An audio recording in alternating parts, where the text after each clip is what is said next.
Clock going. 1, 2, 3. I don't see it 1, 2, 3, but I think it's recording. Yeah, it's got the stop sign. Yeah. Oh yeah. Yeah, it's down here. See, right? Oh, okay. Yeah. Okay. You want me to stop it? No. Okay. Hi, welcome everyone. This is November 3rd in Nashville, Tennessee. We're going to talk today about having a healthy and hopeful holidays. This is my wife Melanie. I'm Paul. And families get into sort of a pattern with their holidays. Some of them are happy and healthy, if you're from a happy and healthy family.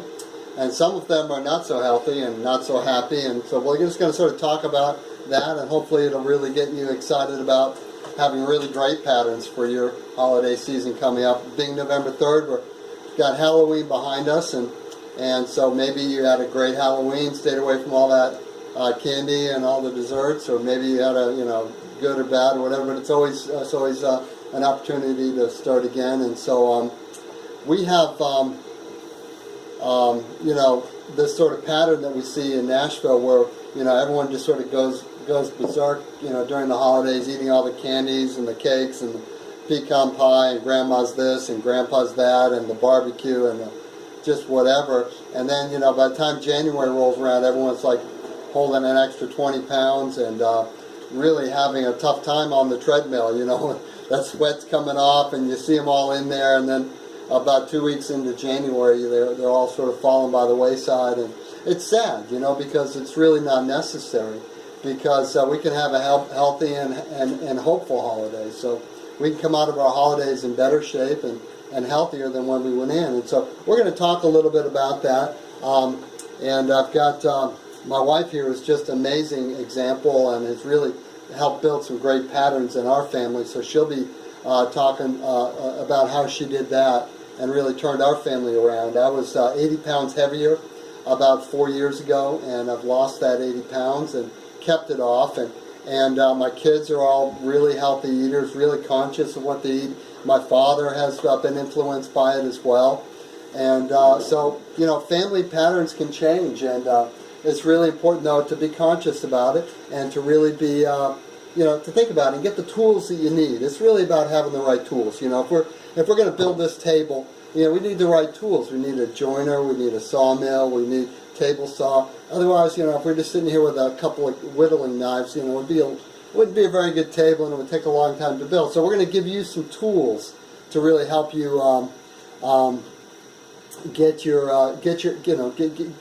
get a healthy body and really have a great holiday season. And one of the greatest tools, I think, is just God's gift to man. And it says this even in the Bible, that green leafy vegetables like kale, collards, are like the healthiest thing on the planet. And these are a real craving buster. You wouldn't really think about it. When you're craving the pecan pie and you're craving, all the things are bad for you. I'm not going to pick out individual foods besides pecan pie. But we know what these foods are, and I'm not going to make judgments on what people are eating. And I'll try to stay away from pecan pie from now on. But we all know, we all know the good we ought to do and don't do it, right? I don't think anyone's struggling with that. So without singling out any food, I'll say that the greens are just, those cravings when they come. The cravings coming, it's calling you to the fridge, and you're going over there, and there it is, and you shouldn't, because you've already had 4, and there you go again, another cookie. And it's not a good cookie, okay? It's not a good pie. You're going for it, and you know that dinner's coming, but you want that. And those cravings are so hard, and they're just so demoralizing.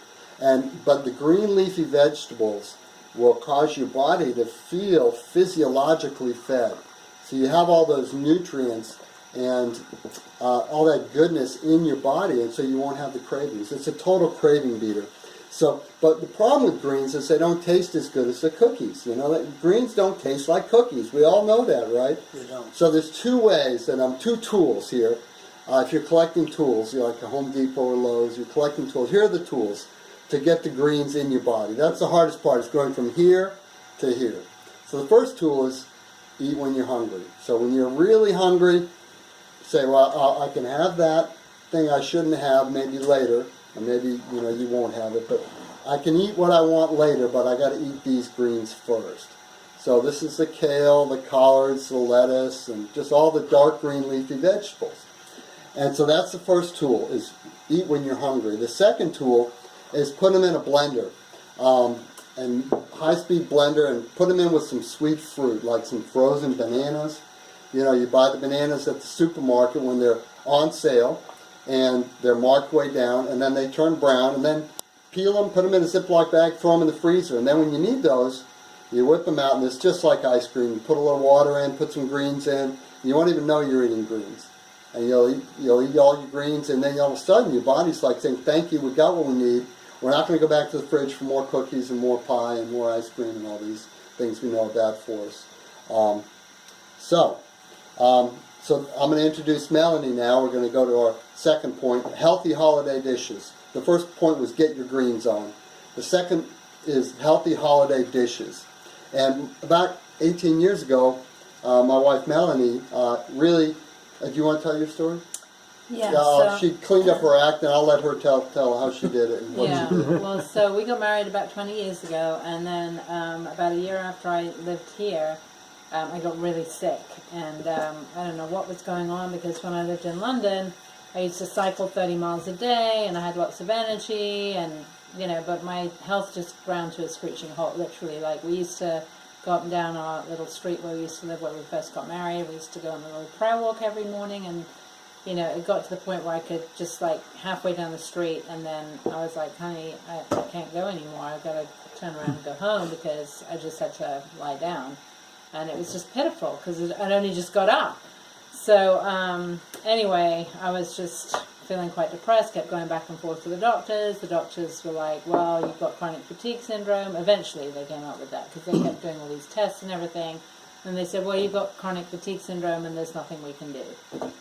So I was like, great, you know, now what do I do? Like, I mean, I literally spent all day, like, just lying down and just barely able to go to the bathroom, and just no energy. So a friend of mine told me about this lady in Franklin, and so she said, why don't you give her a call? And I was like, oh, you know, I barely had energy to make a phone call. And so, but I was like, I was desperate, so I called her, and you know, I didn't really feel hopeful before the phone call, but when I was speaking to her, I just kind of knew, like, I've got to meet this woman. I've got to get, this is the path. So we met, we had a consultation, and she turned my life around. I mean, literally within 6 weeks of applying what she told me to do, my energy started coming back, and I haven't looked back since.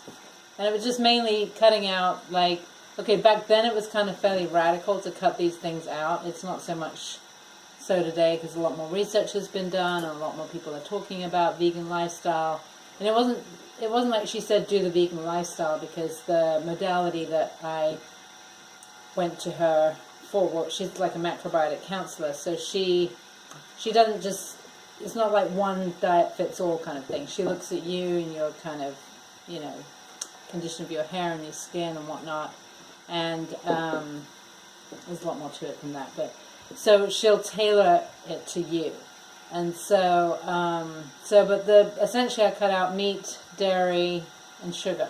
Those were the three main things. There's a lot more kind of involved and specific than just saying that. But, yeah, my health came back. And, I mean, I literally, like, used to get seasonal flus and colds, you know, every year without fail. Don't have that anymore.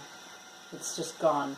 So, I mean, to me, it was just like such a huge testimony to the power of what, you know, God's been, you know, He designed for us to have. I mean, it's all over the Bible, like, you know, how He provided for us, and He continues to provide. With this abundant fruit tree out here, it's just amazing.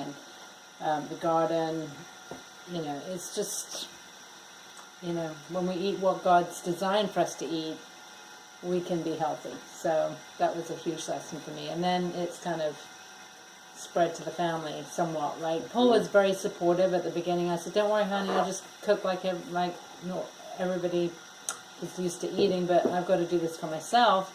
And he's like, no, I need to get healthier, so I'll just eat whatever you make for yourself. So that made it really easy. And so, but then he would go out and you'd have like a... Yeah, I was a big meat eater and a big, you know, barbecue guy and all this, and I was also big.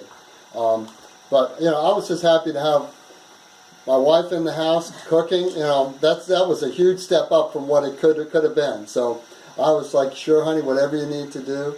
And I think that the main sort of writing on the wall for us was we had just gone to a meeting, and we'd had a lot of leftover, like Thanksgiving leftovers that were served there, and we ate those.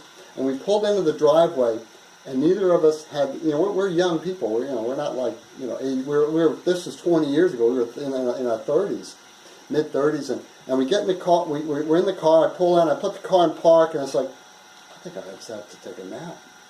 And we got plenty of sleep without getting out of the car. And she said, "Yeah, we never got out of the car." And then Melanie said, "You know, same thing. Oh, I think I just got to take a nap too. Oh, let's just close our eyes right here." And we were just absolutely wiped out. And I said, "What did they put in that turkey?" It wasn't just a turkey. It could have been. I don't really remember what we ate, but so that was sort of the writing on the wall. You know, that was sort of like, wow. You know, we need to change something because the food we're eating is just sapping our energy. It's stealing our lives, and it wasn't good. And so, you know, but, you know, Melanie went on to do that, and it was really about 15 years before I cleaned up my act. I was very heavy for a long time because I would take, you know, customers out to eat. I take Zing, my friend behind the camera, went out to all these restaurants, and you know, and because they were customers, and you know, that's what we did. You know, you wined and dined the customer, and you know, it was quite a rich, you know, food style, you know, that we go to. But Melanie really she put down the infrastructure in the house very succinctly, you know, and she got some cookbooks. I'll let you talk about your dishes and a few, you know, highlights there, and she just retreaded that whole thing. The whole family's changed, and it's amazing what the conviction of one person will do.